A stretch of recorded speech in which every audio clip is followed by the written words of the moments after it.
press this. Isn't on live stream. It wasn't on live stream. Hold on. It switched. So just go to live stream. It's not that either. We're live. Just scroll over. I know that. I didn't want to get to You're live. Good morning, everybody. Welcome. We're still calibrating a couple of the other videos, so give it 1 second. Tell me whenever we are online, guys. You are. You are good. On Oh, awesome. That one, is it? On everybody? Dope. Well, good morning, y'all.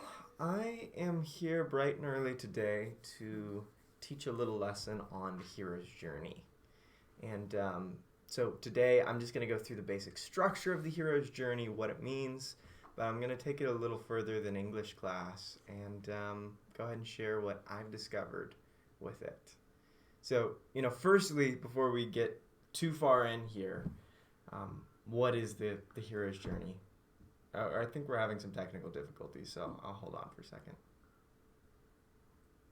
These just keep ending. I don't know. I think it's because you guys are on the same account.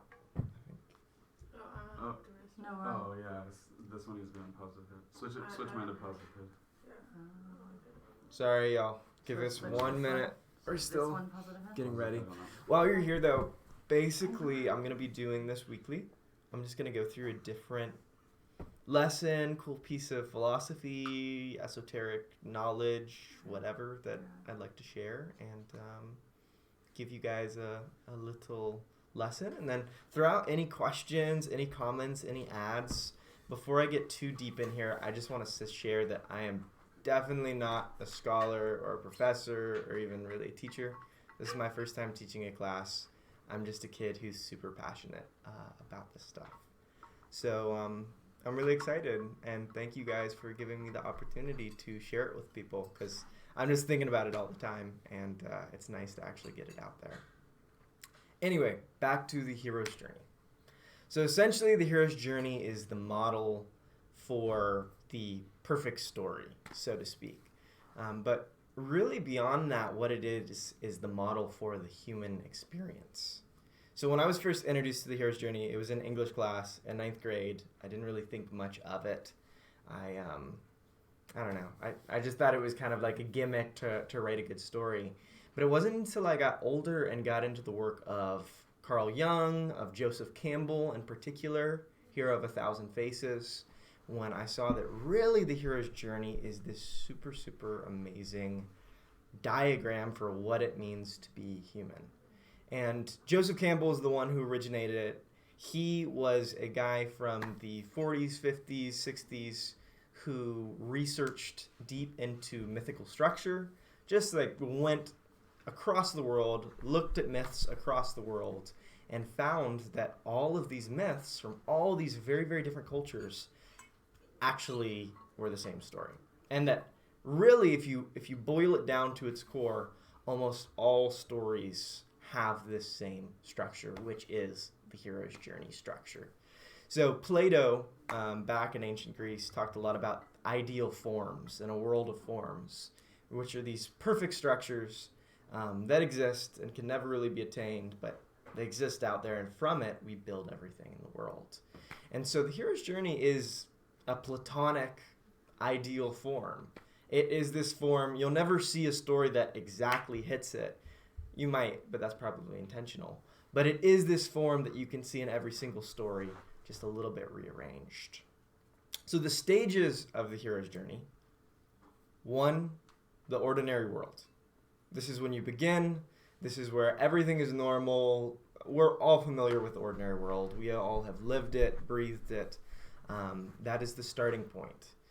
Now, what inevitably happens to every hero is, though, that they get a call to adventure. Call to adventure is when some outside force, it could be a person called a herald, it could be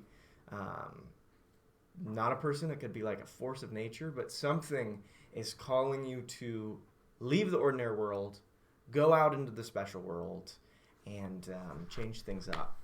And a lot of times that call can also be something tragic, but we'll get to that in a moment. Next is the refusal to the call. This is when the hero says, I don't want to go on this scary adventure. No, thank you. I'm going to stay in the comfortable, ordinary world. Sometimes a hero doesn't refuse, but often they do, until they meet the mentor. And that's the 4th stage, which is where a mentor comes along, circumstances continue to rise, the hero reaches a breaking point where they just can't continue to be in the ordinary world. And luckily, they have this mentor there who is essentially the representation of God in physical form, because they have all this knowledge, all this information that the hero doesn't have, push them over the edge, and they cross. So the 5th stage is crossing the first threshold. And that is really where you go from what's called the ordinary world to the special worlds. That doesn't mean you literally have to cross into a special world. I mean, in, say, like Alice in Wonderland, that would be Wonderland. In Star Wars, that's when Luke goes to the cantina and, gets out of his little sand pit. Krishan785 asks, are you talking about ego death? Yes, we will get there, and that's a huge part of the hero's journey. In fact, that is the hero's journey, is ego death. So stick with me here as I go through the basic points. And then really what I'm going to go into is how the hero's journey applies to your life. Because it's a beautiful tool to write stories with, but what I've found is it's really a tool to check in on myself. Oh, shoot, this challenging thing is coming up? Well, it looks like I'm crossing the first threshold into the special world, or I'm at the ordeal. 6th stage after the first threshold cross is test, allies, enemies. You're now in the special world, this new place. It could be a new job. It could be you move states. It could just be that you're in a new community of friends, and you're finding who your friends are, finding who your enemies are, and getting tested constantly. 7th stage, approach to the inmost cave. This is when you are approaching the inmost cave, which essentially is the darkest part of the story, the place with the most hardship, the place where the villain lives. So that's the Death Star in Star Wars, where the villain's lair is. But really what it is for us, the inmost cave, is the shadow side of yourself.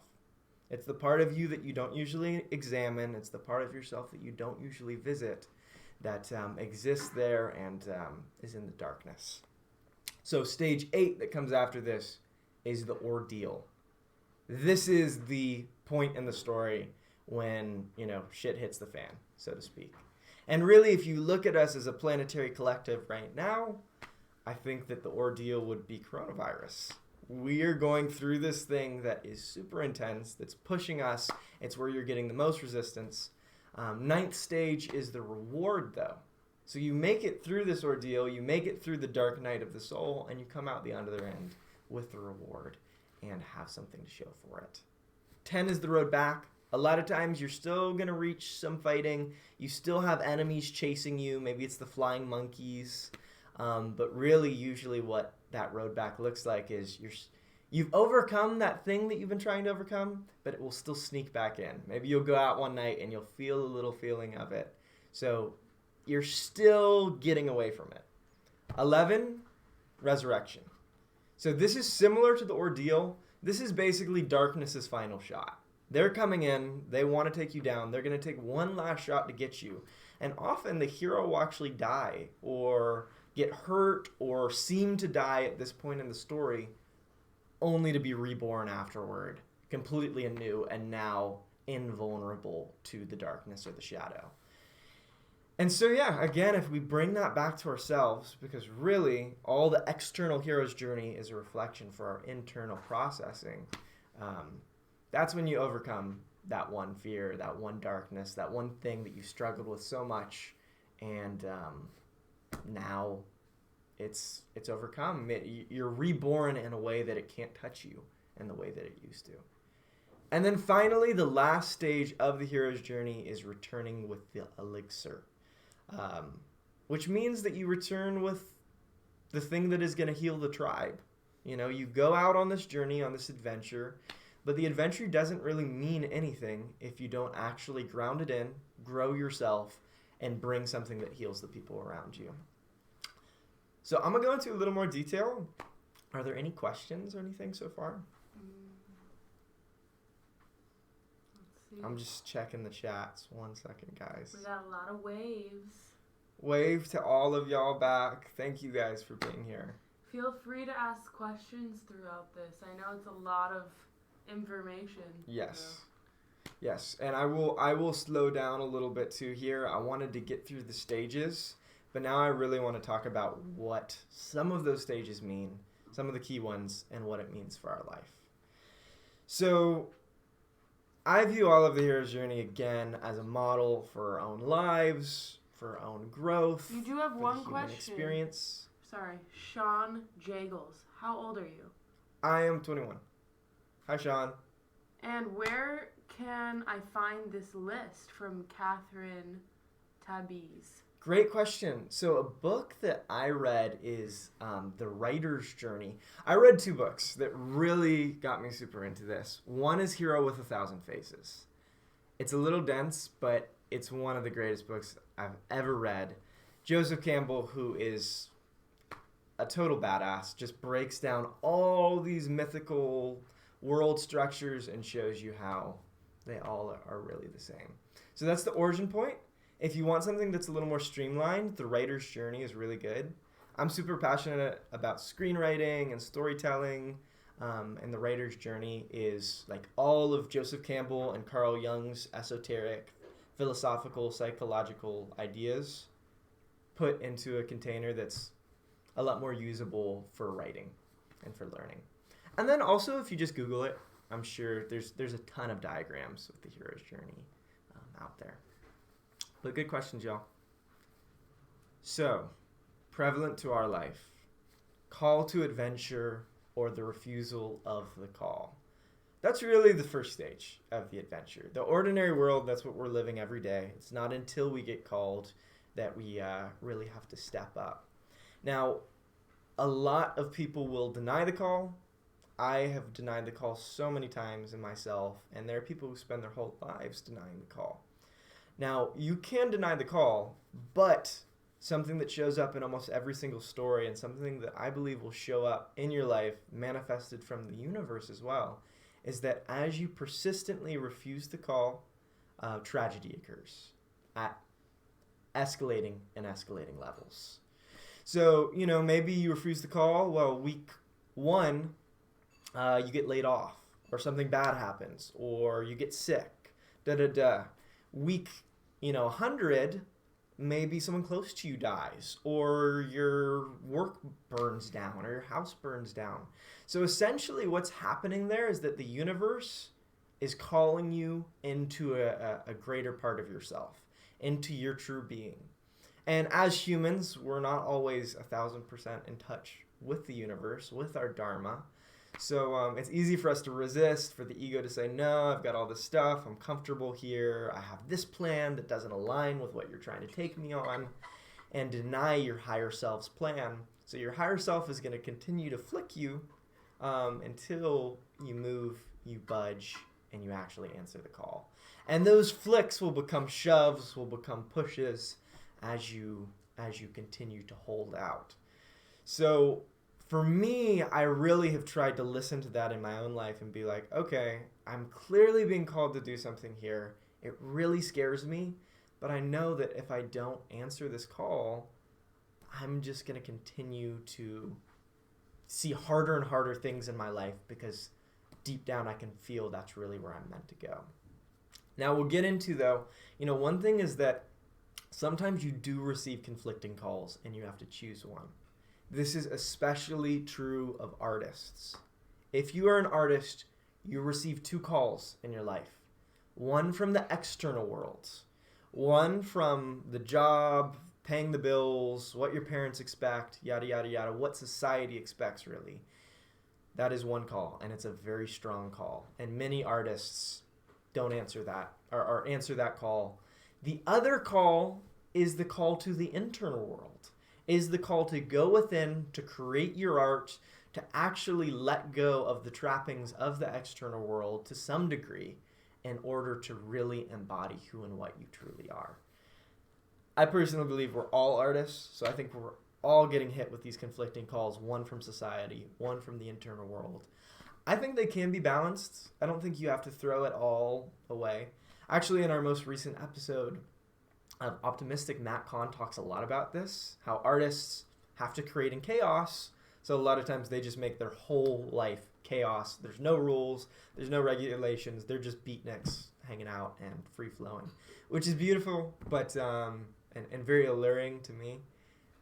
But you can do it with having some structure. So you will receive conflicting calls. It's up to you to really feel into yourself and decide what is right there. And then another thing you'll see is the archetype of the herald. So Carl Jung, psychologist, he worked with Freud, but got really into dream psychology and the collective unconscious. He talks a lot about the archetypes. And the herald is basically the call for change. It's someone in your life, it's something in your life that shows up and is a sign that things need to change. You're being called to adventure. Let's do things a little different. That's basically the call to adventure, how I believe that it applies to your life. So to summarize, answer the call if it comes. Otherwise, you're going to get pushed until you do. We have a comment that says, the carvings on ceramics are my light language. From Butala Clay. That's beautiful. Well, and I think that's the beautiful thing about art is that it's symbol. Jung talks a lot about this. Joseph Campbell talks a lot about this. The hero's journey is not just a written out journey. It's really a symbol for the human experience. So that's why, an artist can literally, your way of communicating your message, your light language to the planet can be a carving. It can be a painting. It doesn't have to be something that is so literal. And I think that's the beauty of art, because life isn't so literal. Life is all simple. When you really start to tap into that, you pick up messages that are a little bit deeper than could ever really be communicated by word. It hits you in a place that just isn't quite the same. So keep carving. I appreciate you. You got a heart faces back. Heart. And then John Ellis asked, is that a Kundalini t-shirt you're wearing? That is a Maybe you can tie Kundalini that into t-shirt, the John hero's Ellis. journey. So just a little fun fact before I continue. Kundalini is my father, Brandon Beecham's first band. The reason he came out to Southern California in the late 90s, early 2000s. And they were like a spiritual rap rock group. They were sick. They're great. You might be able to find them online if you really do some digging. And this is maybe the last t-shirt in their existence, so I've claimed it for myself. John Ellis, also known as Uncle Daddy or Uncle Diddy. Shout out. I miss you, John. Come to the Manor soon when we're not quarantined. I love you. So... And then one more comment Okay. from Butala Clay. It feels like a stream I'm pulling from. Thanks. Exactly. Well, one of the things that the Greeks talk a lot about, and a lot of cultures talk about, is that, in Western culture, we kind of have this idea that we are the creators of the art, and it's kind of egoic, where it's like, oh, this came through me, and I made it, so I must be a badass artist, or this came through me, and it's not amazing, so I'm an awful artist. And in truth, how the Greeks view it is that it's all just channeling through you. It's not actually yours. It's not your creation. You're just opening yourself up to it. And I like that because, one, I think that's way closer to the reality of it. It's like this stream. And then two, if you're not feeling inspired one day, if something's not coming through you, or if something comes through you that you're not a huge fan of, it's really less about you. It's more about, it just wasn't coming through today. But it's not because you're some poor artist or anything like that. We have another comment from E. Kambata, and it says, what does seeing numbers like 1111 or 222 or 444 mean? I see those a lot, and some others like 1221 or 1243. Well, that takes me back to the herald. Which is, the herald can be a literal person who knocks on your door and says, hey, let's go on adventure. Or the herald can just be a symbol or a sign, 444 or 111. These, when you're noticing those and picking up on those are synchronicities, which essentially are these little sprinklings from the universe. Hey, maybe it's just a wink. Maybe it's you're on the right track. The beautiful thing about it is that it's always up for you to interpret, but you can take those as a sign that, something is going on. You're recognizing them for a reason, I believe. I will continue, though, from here. I'll get to some more questions and comments in a moment. Thank you guys all for being here. Seriously, continue throwing them out. I want to get into the next phase of the hero's journey, though, which is the ordeal, or the resurrection. And really, the ordeal, I feel, is what we're going through right now as a collective with coronavirus, being quarantined. This is the point where the hero must die to be reborn. And, that doesn't literally mean you've got to die and come back to life like Jesus Christ or something. Although you can see that's his ordeal. It means that you have to die to an old part of yourself to be reborn as something new. This is the butterfly, caterpillar to the butterfly. This is going into the chrysalis. And so it's painful in a way, but also you're going to come out the other end completely changed. This is when the opposition is tensest. This is when you're facing your shadow, which really, the shadow is just the rejected aspects of yourself that you have not accepted and loved yet. So, in there lies the answer to it. How do you defeat the shadow? Well, you don't defeat it, you love it, and it transforms. I have a personal favorite example of this, which is Darth Vader. Darth Vader is, a very conflicted character, especially if you've seen the prequels with Anakin. You know what's up. But Darth Vader in the final film, he's still the bad guy. He's still, got the red lightsaber. It's only the love of his son Luke and the acceptance of his son Luke that changes his heart at the very end of his life, when he is so driven into the darkness that he's literally a cyborg who's lost himself. That love from his son is still able to transform him, and then you see him defeat Palpatine, defeat the evil, defeat the evil emperor, and come out the other side, really a hero.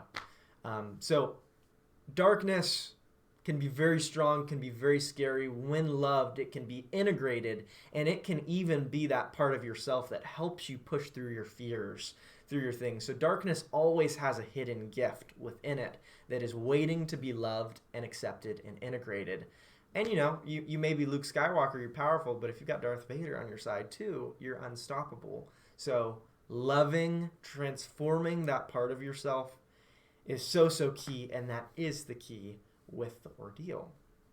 As you are alone at home, or with a community at home, or with your family, and you see these shadowy things come up, and you see shadowy things come up in society, see what you can love about them, see what you can accept about them and integrate, and you'll find yourself just grow tremendously. And then what is right after the ordeal? Well, that's the reward. That's when you are gifted with that thing, and the beautiful thing is that reward is often in the shadow. It is the thing that you've been denying yourself. It's already there. It's just waiting to be accepted. And then finally you return to the tribe. You can return with the elixir, and a very key part of that is actually bringing it home. So that can be bringing it to a community of people, changing a group, or that can literally just be bringing it to yourself.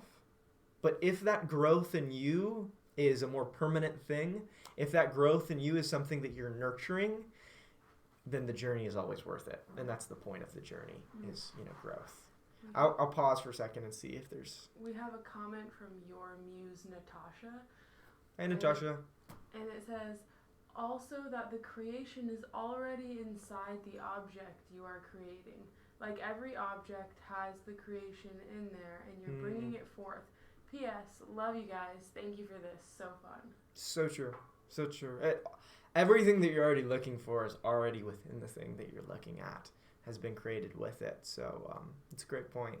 And love you too. Thank you guys for being here. Thank you, Natasha. And then we have a couple over here. You posted this hero's journey a while back on your Instagram. This is from Lane Hunter. Hi, Lane. You posted this hero's journey a while back on your Instagram story, and I found it so inspiring. I took a screenshot of it, but had forgotten about it. Thank you for the reminder. Of course. Good to hear from you, Lane. I hope all is well. Lane was a past retreat guest and is just an awesome person. So go and check out their page. You're doing this amazing singing challenge. Every day they're putting together a song just with their voice. So check that out too, because it's awesome. I've been seeing that. And then we have one from Ruth Ann Taylor. So you Hi, Ruth. So you actually go on many heroes' journeys throughout your life? Oh yeah, I mean, countless heroes' journeys. Because so it's a beautiful thing, because the hero's journey is kind of like a Russian nesting doll. One hero's journey is your life. Your whole life, the whole container is one overarching hero's journey. And a lot of philosophers will talk about this, how when you're living your life, it's not clear, but when you look back at your life, it's so clear, all the arcs of the story. It always creates a story. Life is stories. There's no way of separating it. And then, of course, when you are conscious of that, you start to get into creating your own story with it and recognizing the points in the story that you're at, which is beautiful as well. But beyond just your one life being one hero's journey, I mean, a trip to Minnesota could be a hero's journey. A trip to the grocery store could be a hero's journey. So it's kind of like all things, it's infinitely large and infinitely small at the same time. And then Earthworth. I like your tag, Earthworth. Shout out. You are extremely knowledgeable about so many different things for a 21-year-old. Now it makes sense you're Brandon's son. I'm loving this. Thank you for your gifts. Oh, thank you so much. It's something that's helped me so much, so to be able to share it really lights me up. So thank you guys. Okay, I have a couple more points, and then we'll close off here shortly. The ordinary to the special world is something that I passed over, but this is key because this is where a lot of us are at. So you're still in the ordinary world, you're hearing the call, but you're transitioning into that special world. Well, you're going to see an archetype called the Threshold Guardian. And what that is it is an object, it's a person, it's something that blocks your path and threatens you and basically says, you're not ready for this place.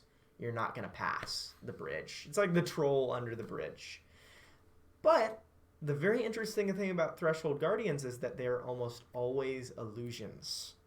A great example of this is you will see a lot of times at Japanese Shinto temples, ancient ones. You guys have probably seen like the demon dogs that guard the door.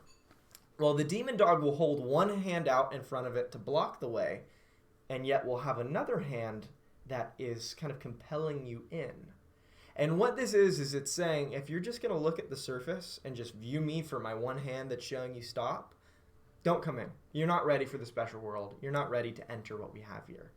But if you're someone who looks a little closer, who really sees the details of things and takes it all in and isn't scared away just by first impressions, you'll see that my other hand is actually compelling you to come in and to join.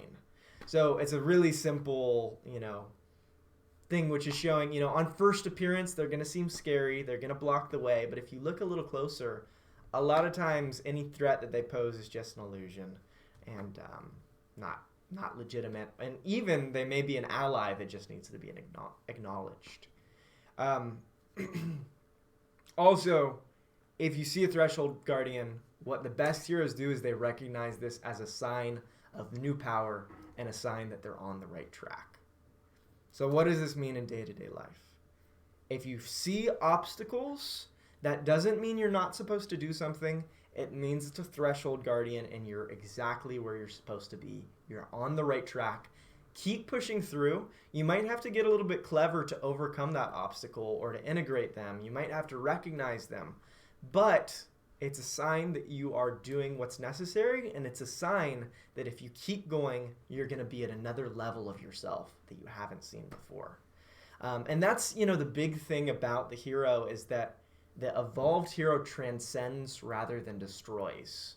One hero might come in and smash the statue of the Japanese, demon dog to pieces, but one who's really evolved can just look at it a little closer and see, oh, okay, you're actually not an enemy.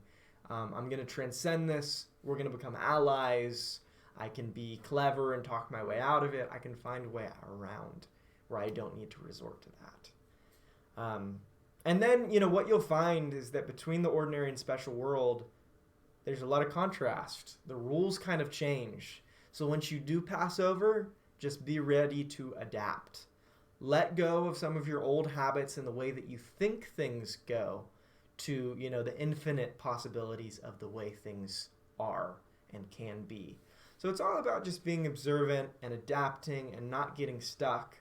And that is growth. That is the hero's journey.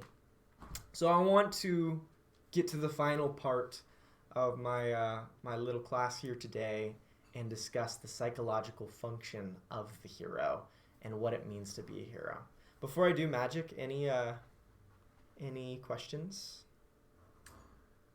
We got a quick question that says, have you all seen Groundhog Day? That was the movie we watched in high school when learning about the hero's journey. That makes total sense. Yeah, Groundhog Day is a very good example of the hero's journey. Star Wars, Lord of the Rings, The Wizard of Oz is one of the best too. So, I mean, some stories follow it closer than others, but it is the story of existence. Also, shout out Bill Murray. Just great movie. And then Light Frequency says, thank you for these words. Needed to hear this. Of course. Thank you, brother. And Sister, then for being here. Carissa Friello says, love you all. Love you guys.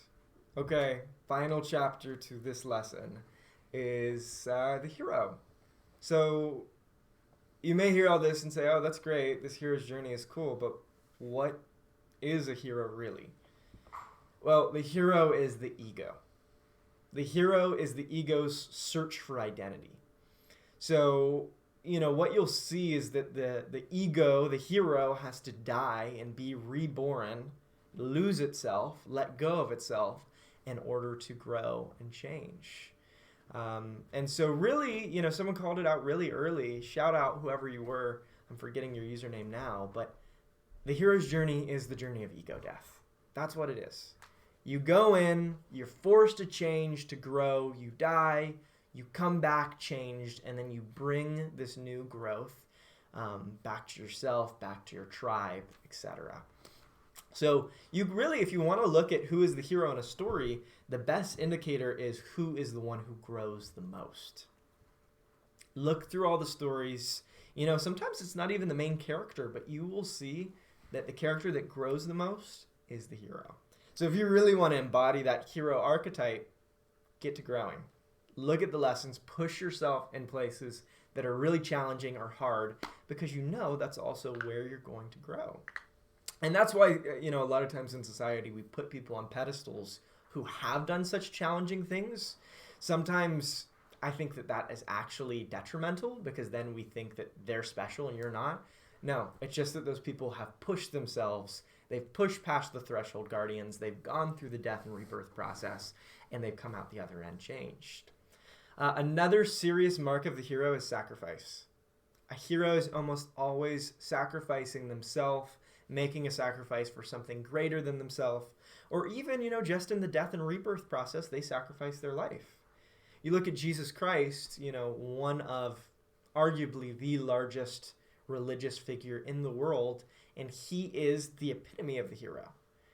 Sacrifice, growth, all of those things, death and rebirth, he embodies all those things. So, you know, he is an archetypal embodiment of the hero.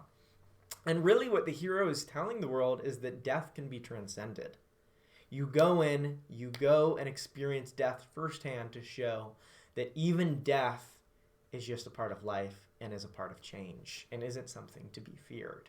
Because what is death if not change? And what is fear of death if it isn't just the fear of change? One last little note I want to leave too that's just true of writing. The more character flaws a hero has, the more a character is usually loved. The more the hero is usually loved. So I'm going to tell all you guys, if you are flawed, which all of us are, if you have things that you are struggling with, if you have a million flaws, you're just going to be all the more loved for it when you stepped into your hero. The perfect hero is Superman. He's cool, but I mean, everyone loves Batman, right?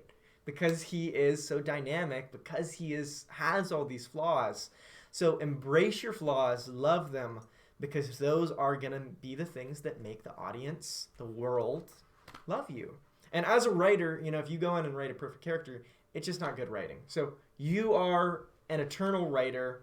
Your higher consciousness wrote this character out for you to play. And so, of course, they gave you flaws. If they didn't, then congratulations, one. And two, that you're not a human, period. Last thing I'll say is that you will wear more masks than the hero in your life. So, the hero, everyone is the hero of your own journey. Everyone is the hero of your own story. So you are always going to be the hero. But you'll play the mask of mentor for people. You'll play the mask of ally for people. You'll play the mask of shadow for some people as well. I know that I've played that for people. Trickster is one that I want to get into that I just personally love so much. The trickster is like the embodiment of the silliness of existence. They're the ones that show we don't need to take things so seriously. You're taking yourself so seriously. I'm going to cut the ego down a size and show you that at the end of the day, this is all just a game. So we've all played the trickster at some level. And a really fun mashup is the hero trickster. You'll see them in stories a lot. And that's the hero that totally also embodies the trickster and goes and plays. Another one that you may be or that you will definitely see is the shapeshifter. That's a hard one to nail down, but the shapeshifter essentially is always changing forms. The whole point of the shapeshifter is actually that they aren't easy to pin down. It's not easy to say, oh, you're this one thing.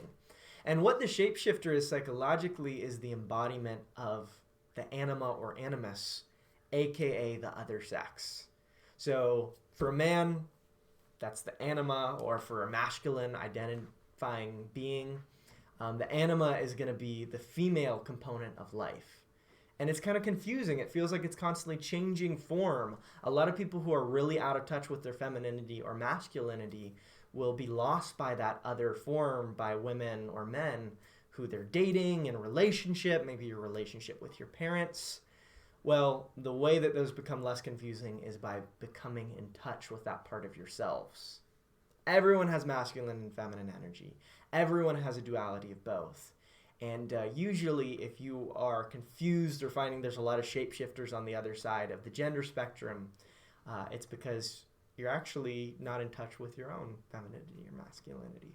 So that's something that you can ground into and find. But all archetypes are inside of us, the darkest, the brightest, the silliest. So the hero's journey is, of course, the journey of the hero is to absorb all of them, integrate all of them, and become whole again. And that's what we're doing on this planet. That's the life experience. That's the universal experience. So yeah, is this stuff great for storytelling? It is, but it's also such a beautiful tool to just see where you're at, see a threshold guardian come up, see a block and be like, oh wait, actually this is a sign that I'm on the right track. I'm going to figure out a way around this. And it's a reminder that, hey, you're not the only one who's done this life thing. Like there is actually a system to life that we can see. If you need to know what a hero is going to do or what you should do in a situation, maybe go back to ancient Greece and see what Odysseus did in that situation. Because it's always parallel. It's always really the same, that growth cycle. Yeah, guys, that is basically the conclusion to my lesson. I could go way deeper, but I'll spare you guys all that. And I really, really encourage all of y'all to go as deep as you want with this stuff. Again, 2 great books. The Writer's Journey by Christopher Vogler is great for writing, for screenwriting, and The Hero's Journey. And then The Hero with 1,000 Faces. That is probably my favorite book of all time. Joseph Campbell is a genius, so I highly recommend it. I want to go through and see if there's any last questions, and then I'll close it off. None? Okay, cool. Love you guys. Thank you so much for showing up. And, keep tuning in. We will have classes around 8, 9 every morning, and then 5 o'clock, 5:30 in the evenings. And we're just going to keep doing this with very different lessons and experiences. So it's been so fun co-creating this with y'all. Until next time. Thank you, Paisley. She just said thank you for your time. This was lovely. Thanks, Paisley. I appreciate you. I've seen you over there throughout it.